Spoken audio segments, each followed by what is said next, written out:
जय हिंद प्यारे साथियों। आप सभी का स्वागत है पारस फ्री एजुकेशन में। आज इस क्लास में हम मध्य प्रदेश शिक्षक भर्ती वर्ग 3 के लिए गणित के महत्वपूर्ण प्रश्नों को सॉल्व करना सीखेंगे जो आपके एग्जाम पैटर्न पर होंगे, जहां से आपको एग्जाम में प्रश्न देखने को अवश्य मिलेंगे। इसलिए आप सभी से रिक्वेस्ट है आप लोग वीडियो कंप्लीट देखें, क्योंकि यहाँ से आपको बहुत ही अधिक बेनिफिट होने वाला है और ऐसा वीडियो आपको और कहीं नहीं मिलने वाला है। तो चलिए फ्रेंड, शुरू करते हैं हम बिना समय गवाए प्रश्न क्रमांक 1 से। यहाँ पर कहा गया है निम्न में से कौन सी एक अपरिमेय संख्या है। बताना है इन चार में से कौन सी संख्या अपरिमेय है।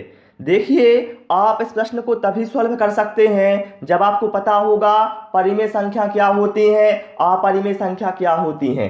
ध्यान रखना, जिन संख्याओं को हम P/Q के रूप में व्यक्त कर सकते हैं उन्हें हम परिमेय संख्या कहते हैं, और जिन्हें हम P/Q के रूप में व्यक्त नहीं कर सकते उन्हें हम अपरिमेय संख्या कहते हैं। देखिए यहाँ पर ऑप्शन ए में क्या है, देखिए इसका क्या होगा, 25 का वर्गमूल क्या हो जाएगा, 5 हो जाएगा, और 220 का वर्गमूल क्या हो जाएगा, 15 हो जाएगा। 5/15 मतलब यह एक परिमेय संख्या है। ठीक है। ऑप्शन बी में देखिए 49 और 121। तो देखिए 49 का वर्गमूल यहाँ पर क्या होगा, 7 होगा। 121 का वर्गमूल क्या होगा, 11 होगा, मतलब 7/11। तो ये भी क्या है, एक परिमेय संख्या है। ऑप्शन सी में देखिए यहाँ पर 49 का वर्गमूल 7 होगा और नीचे 7 जो काटता हूं तो 7/7, ये भी क्या है, एक परिमेय संख्या है। अब देखिए ऑप्शन डी में क्या है, 125। भाई मेरे 125 का वर्गमूल नहीं होता है, इसलिए हम क्या करेंगे, 125 को तोड़ देंगे 25 × 5, मतलब 25 पंचे 125 हमने तोड़ के लिख दिया। क्या किया हमने, 25 × 5 लिख दिया और नीचे √25 जौकाते हो। अब देखिए यहाँ पर जो √25 है, 25 का 5 बाहर आ जाएगा, केवल यहाँ पर √5 बचेगा। ठीक है। और यहाँ पर 25 का वर्गमूल नीचे हो जाएगा 5, 5 से 5 कैंसिल हो गया, बराबर क्या है, √5 आया। तो भैया √5 परिमेय संख्या नहीं है बल्कि एक अपरिमेय संख्या है। समझ गए आप लोग। तो यहाँ पर राइट आंसर हमारा ऑप्शन डी के साथ जाएगा। ठीक है, ये अपरिमेय संख्या है। जैसे आपसे एग्जाम में पूछा जाए पाई कैसी संख्या है, तो मेरे भाई पाई एक अपरिमेय संख्या है। ठीक है। और रूट में कोई संख्या दी हुई जैसे √3, √4, √5, ये भैया अपरिमेय संख्या होंगी। समझ गए आप लोग। चलिए भाई प्रश्न क्रमांक 2 पर आते हैं। और कोई यदि आपको डाउट रहता है आप कमेंट में हमसे पूछ सकते हैं। चलिए, बहुत ही शानदार प्रश्न आ गया है आपके एग्जाम पैटर्न के अनुसार। यहां पर कहा गया है निम्न में से कौन सही नहीं है। बताना है इन चार में से कौन सा सही नहीं है। देखिए 10 मीटर 10 सेंटीमीटर बराबर 1010 सेंटीमीटर। देखिए भाई 10 मीटर में क्या है, देखिए 1 मीटर में होता है 100 सेंटीमीटर, तो 10 मीटर में कितना हो जाएगा, 10 मीटर में हो जाएगा हमारा 1000 सेंटीमीटर हो जाएगा ना, प्लस 10 सेंटीमीटर ए, तो 1010 सेंटीमीटर टोटल हो जाएगा। ये तो सही है। 1 किलोग्राम 12 ग्राम बराबर 1.012 किलोग्राम।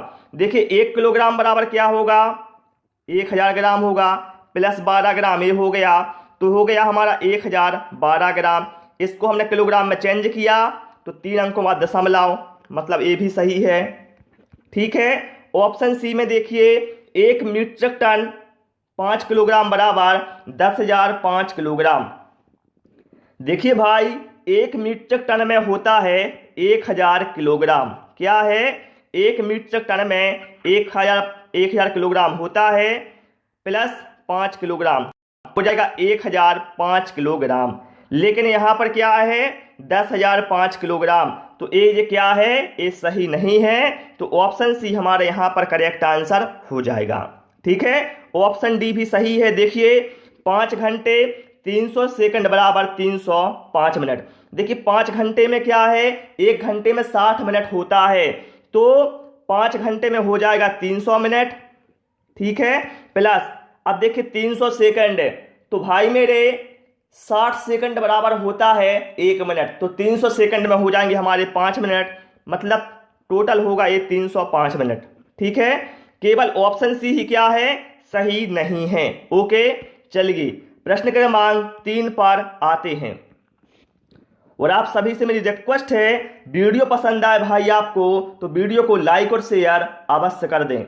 चलिए, यहां पर कहा गया है किसी आयत की लंबाई तथा चौड़ाई क्रमशः 48 सेंटीमीटर और 21 सेंटीमीटर है। किसी वर्ग की भुजा इस आयत की लंबाई का 2/3 है। इसके क्षेत्रफलों का योग कितना होगा? आपको क्या करना है, आयत का क्षेत्रफल और वर्ग का क्षेत्रफल बताना है क्या होगा। तो भैया सबसे पहले हम निकाल लेते हैं आयत का। आयत की लंबाई कितनी है, 48 और चौड़ाई है 21। तो आयत का क्षेत्रफल क्या होता है, लंबाई गुणा चौड़ाई। तो गुणा कर दीजिए। गुणा क्या किस में करना है हमें, लंबाई गुणा चौड़ाई, मतलब 21 गुणा 48 करना है। करिए, 48 एकम 48, 48 का आया हमारा 8, बचेगा 4। ठीक है, 48 दूना 96, 96 और 4 हो गया हमारा 100।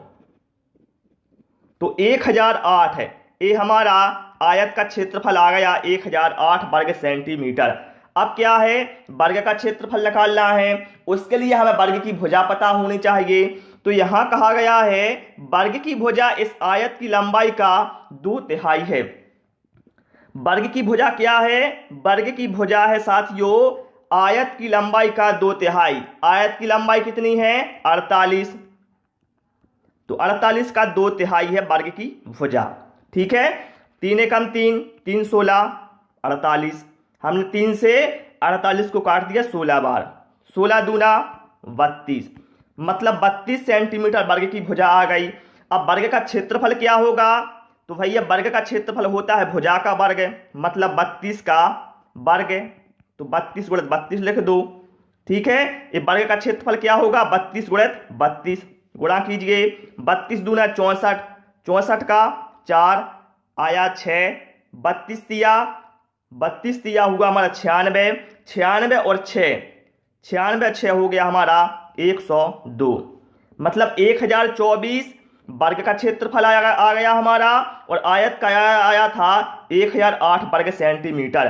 तो दोनों का क्षेत्रफल कितना हो जाएगा, जोड़ दो, 1008 प्लस 1024, तो होगा 2032 वर्ग सेंटीमीटर। जो दिया है हमें ऑप्शन ए में, ये बिल्कुल हमारे यहां पर करेक्ट आंसर हो जाएगा। समझ गए आप लोग। और आप सभी से रिक्वेस्ट है, वीडियो पसंद आ रहा है भाई वीडियो को लाइक और शेयर करते जाएं, और दोस्तों के साथ शेयर भी करते जाएं, क्योंकि आप लोग देख सकते हैं यह प्रश्न कितने इंपॉर्टेंट हैं, बार बार एग्जाम में आते हैं। चलिए प्रश्न क्रमांक 4 पर आते हैं।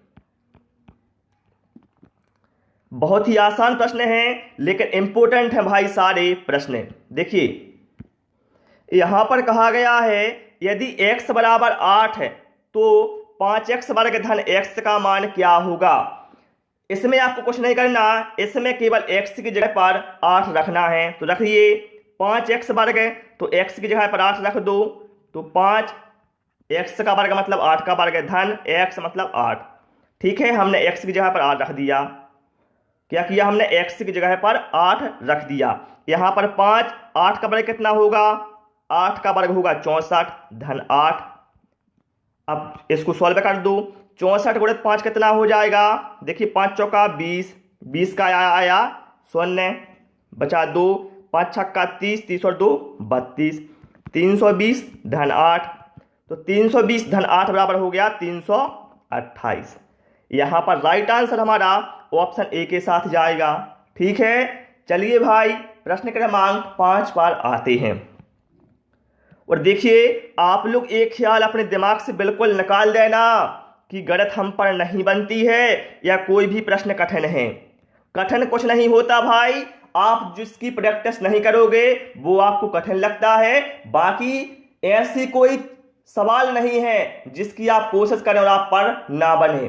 कहा भी है, कोशिश करने वालों की कभी हार नहीं होती। तो दिमाग से बात निकाल देना कि मुझे कुछ नहीं आता है। भैया आपको सब आता है, आप कोशिश नहीं करते बस। अब यहाँ क्या है, एक आयत की लंबाई 40% बढ़ा दी गई और चौड़ाई 30% घटा दी गई तो क्षेत्रफल में परिवर्तन होगा।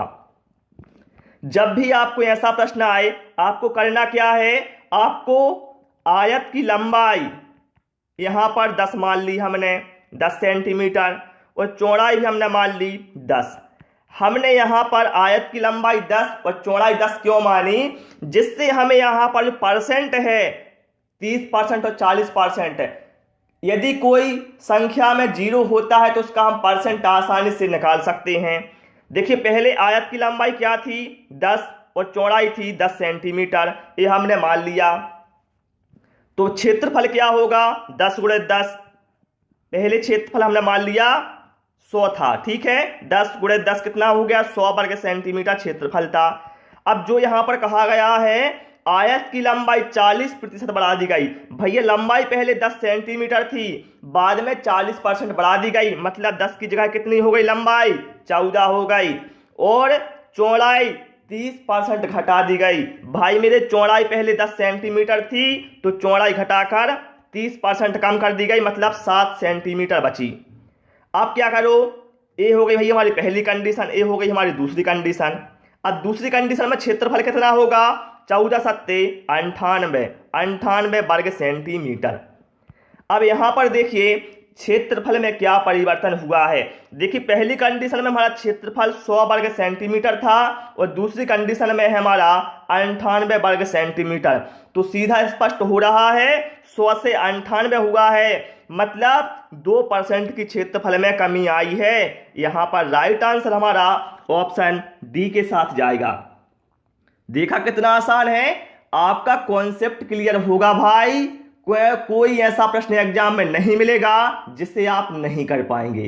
बस दिमाग से बात निकाल देना कि मुझे नहीं बनेगा या मुझसे नहीं आता है, आपको सब कुछ आता है, कोशिश करना आप पर सवाल जरूर बनेगा।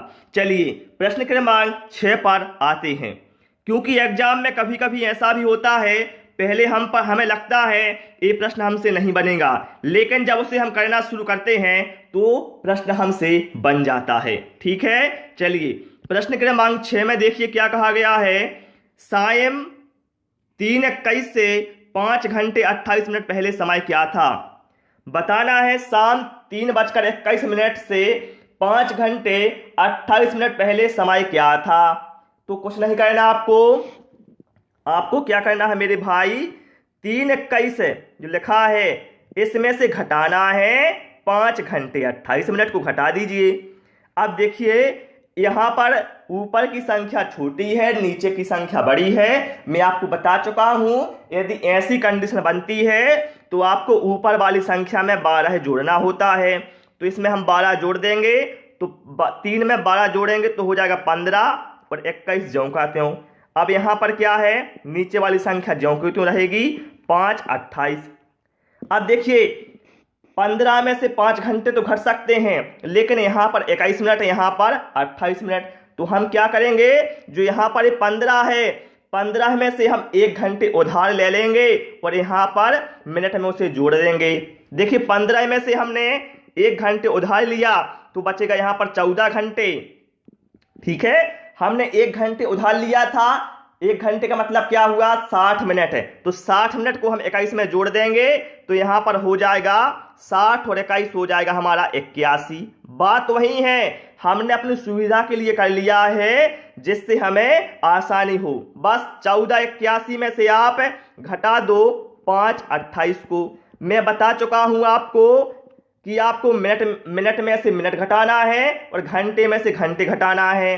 तो देखिए 1 का 11, 11 में से 8 जाएगा तो बचेगा 3 बचेगा, 8 में से 2 गया और 1 वहां का, तो 8 में से 3 गया तो बचेगा 5, मतलब यहां पर 53 मिनट हो गया। और 14 में से 5 गया तो बचेगा 9, मतलब उस समय जो समय है वह 9:53 हुआ होगा। अब देखिए 9:53 यहां पर शाम का और प्रातः का है।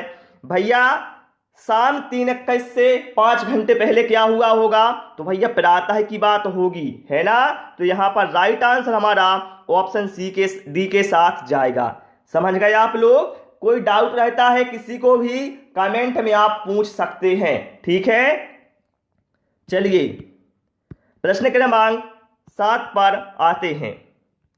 बहुत ही आसान प्रश्न है। देखिए शानदार प्रश्न आपकी स्क्रीन पर आ गया है। दिए गए समांतर चतुर्भुज में x का मान ज्ञात करें। देखिए मैं आपसे कभी नहीं कहता कि ये प्रश्न कठिन है, हमेशा मैं आपको यही कहता हूं आसान प्रश्न है, जिससे आपके दिमाग में यह प्रश्न बिल्कुल बैठ जाए, है ना। क्योंकि आप सोचेंगे प्रश्न कठिन है तो आपके दिमाग में यदि ऐसी बात बैठ गई तो आपको समझने में कठिनाई होगी, ठीक है। तो यहां पर समांतर चतुर्भुज का में हमें x का मान ज्ञात करना है। देखिए इस भुजा का मान 15 है और यहां पर क्या है 2x ऋण 3 है। अब देखिए भाई हम सभी जानते हैं समांतर चतुर्भुज होता है, इसमें क्या होता है जो आमने सामने की भुजाएं हैं वो बराबर होती हैं। क्या होता है, आमने सामने की भुजाएं समांतर चतुर्भुज बराबर होती हैं। मतलब जो 15 है और 2x - 3 है ये दोनों भी क्या है बराबर होंगी। तो हमने क्या किया 15 बराबर 2x ऋण 3 रख दिया। अब क्या होगा मेरे भाई, जो 3 का पक्षांतर साइड हो जाएगा तो यहां पर होगा 15 धन 3 बराबर 2x। तो देखिए 15 3 क्या हो गया 18 हो गया। 15 3 कितना हो गया 18, 18 बराबर हो गया हमारा 2x। तो x बराबर हो गया 18/2, 2 ही नाम 18।